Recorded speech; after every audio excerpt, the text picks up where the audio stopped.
that from God have descended the germs of life, not to my Father only and my Father's Father, but to all things that are born and grow upon the earth, and in an especial manner to those endowed with reason.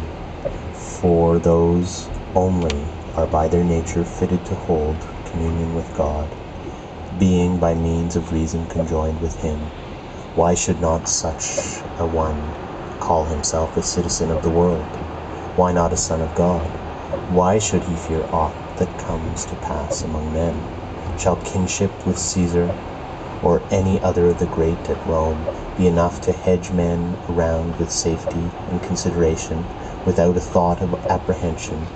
While to have God for our Maker and Father and kinsman, shall not this set us free from our sorrows and fears? 17. I do not think that an old fellow like me need have been sitting here to try and prevent your entertaining abject notions of yourselves, and talking of yourselves in an abject and ignoble way, but to prevent there being by chance among you any such young men as, after recognizing their kindred to the gods, and their bondage in these chains of the body and its manifold necessities, should desire to cast them off as burdens too grievous to be borne, and depart their true kindred. This is the struggle in which your master and teacher, were he worthy of the name, should be engaged. You would come to me and say, Epictetus, we can no longer endure being chained to this wretched body, giving food and drink and rest and purification, aye, and for its sake forced to be subservient to this man and that. Are these not things indifferent and nothing to us? Is it not true that death is no evil? Are we not, in a manner, kinsmen of the gods? And have we not come from them? Let us depart thither, whence we came. Let us be freed from these chains that confine and press us down. Here are thieves and robbers and tribunals, and they that are called tyrants, who deem that they have, after a fashion, power over us, because of the miserable body, and what appertains to it. Let us show them that they have power over none. 18. And to this I reply, friends, wait for God. When he gives a signal, and releases you from this service, then depart to him, but for the present endure to dwell in the place wherein he hath assigned you your post. Short indeed is the time of your habitation therein, and easy to those that are minded. What tyrant, what robber, what tribunals have any terrors for those who thus esteem the body and all that belong to it as of no account? Stay, depart not rashly hence. 19. Something like that is what should pass between a teacher and ingenious youths.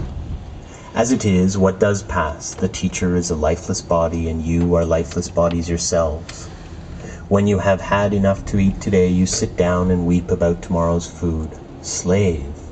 If you have it, well and good. If not, you will depart. The door is open. Why lament? What further room is there for tears? What further occasion for flattery?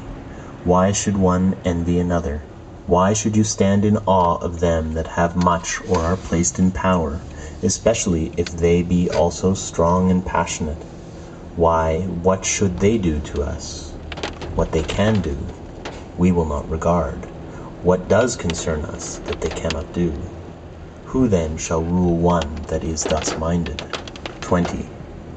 Seeing this then, and noting well the faculties which you have, you should say, Send now, O God, any trial that thou wilt.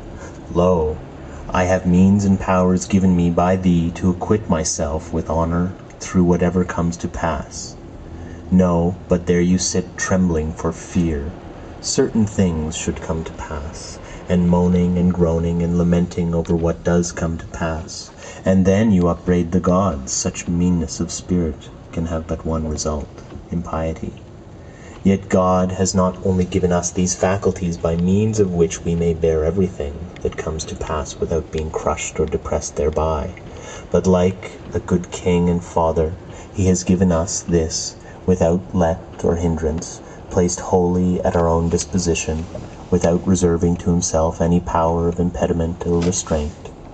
Though possessing all these things, free and all you own, You do not use them, you do not perceive what it is you have received, nor whence it comes, but sit moaning and groaning, some of you blind to the giver, making no acknowledgment to your benefactor, others basely giving themselves